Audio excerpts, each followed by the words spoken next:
Sharad Institute of Technology, College of Engineering, Yadda, Ichalkaranji. From the Department of Mechatronics Engineering, I am Ms. R.S. Sazni, giving a lecture on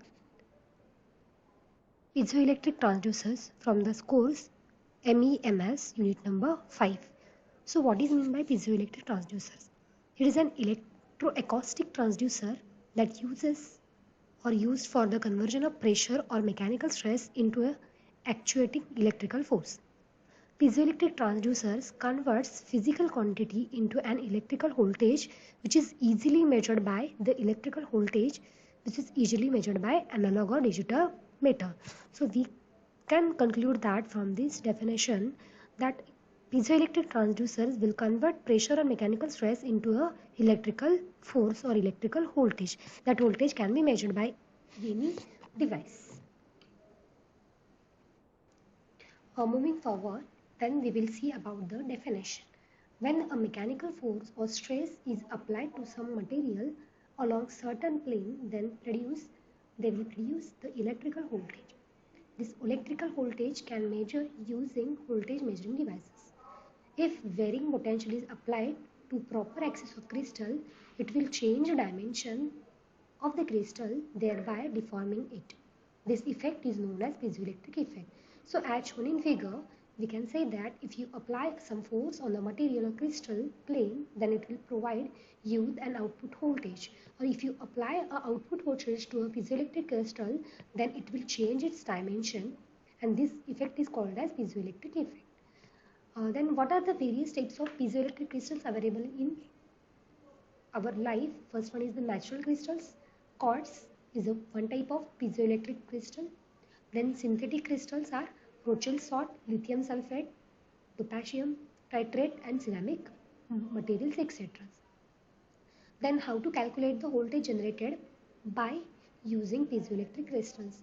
You can calculate by using formula E is equal to GTF by A or is equal to GTP, where G is the voltage sensitivity in voltage per minute, then A is the area of the crystal, G is equal to K by T, where K is the piezoelectric constant for a certain material, T is the thickness of the crystal used during the process.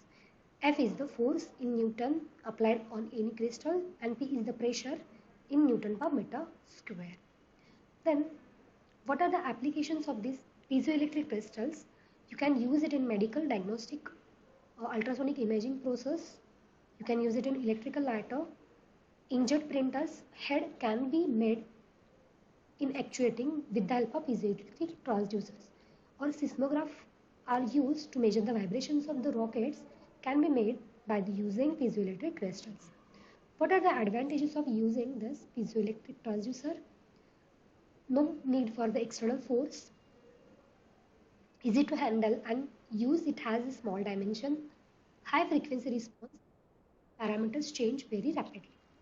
Disadvantages: it is not suitable for measurement in static condition. It is affected by temperature.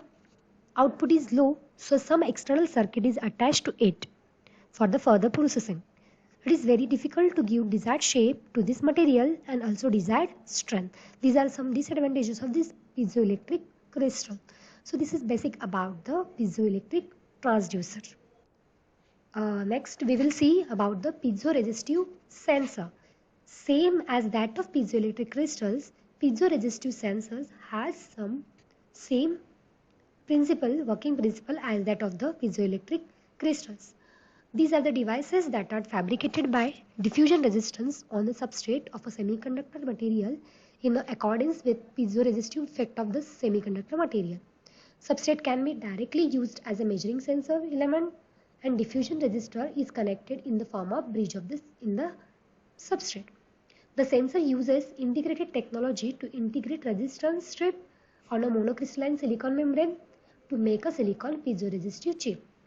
Peripheral of chip is fixed in a shell and electrode lead is drawn. So by using electrode lead, you can connect this device with the electronic circuitry. When the substrate is deformed by an external force, resistance values will change and bridge will produce a corresponding unbalanced output. That output can be measured by the voltmeter. So as shown in figure, case of working principle, we have the three layers. First one is the silicon dioxide layer, then silicon layer, then substrate is there. On that substrate, all these layers are applied, and piezoresistive material is placed on the membrane made by the silicon dioxide. If you apply pressure on this membrane, it will be get collected at signals at the piezoresistive sensors. It will generate the output, and that output is given in the form of strain gauge. A strain gauge is a sensitive device that converts the strain change on the device under test into an electrical signal. When strain gauge substrate is subjected to stress changes, the strain gauge is deformed. Resistance strain gauge is changed, resulting in the voltage change applied to the resistor.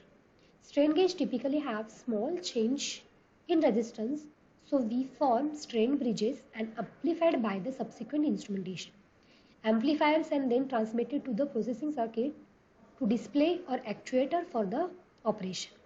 So these are basic piezoresistive sensors, which is based on the working principle of strain gauge. We are utilizing strain gauge principle to have a desired output. What are the applications areas of this piezoresistive sensor? You can use it in aerospace industries for aviation and navigation purpose, in petrochemical industries, power machineries, geology, seismic measurement and other fields. Also this sensor has its effect. Then we will learn about the magnetic actuators. What is the magnetic actuators? These are the devices that uses MEMS to convert an electrical current into a mechanical output by employing well-known Lorentz force equation or by the theory of magnetism. So the magnetic actuators are the devices which will perform their operation based on the two theories. First one is you can use Lorentz force equation to calculate the required force generated by the device, or you can use theory of magnetism to have a better output. So what is the working principle of magnetic actuator? The principle of actuation is based on the Lorentz force equation. F is equal to QV into B, where F is the force that is given as an output by this actuator.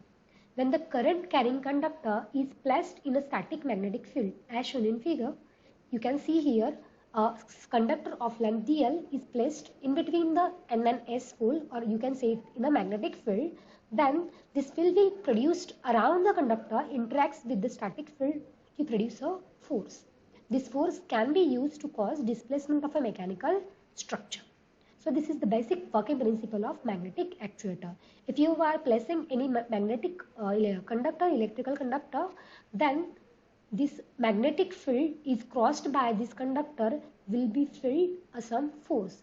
This force also you have sensed during your childhood applications, where if you are pulling your magnet from any magnetic or electric metal device, then some force you will be sensed by your hands. That force is utilized for the magnetic actuators. Okay. Then what are the advantages of magnetic actuators?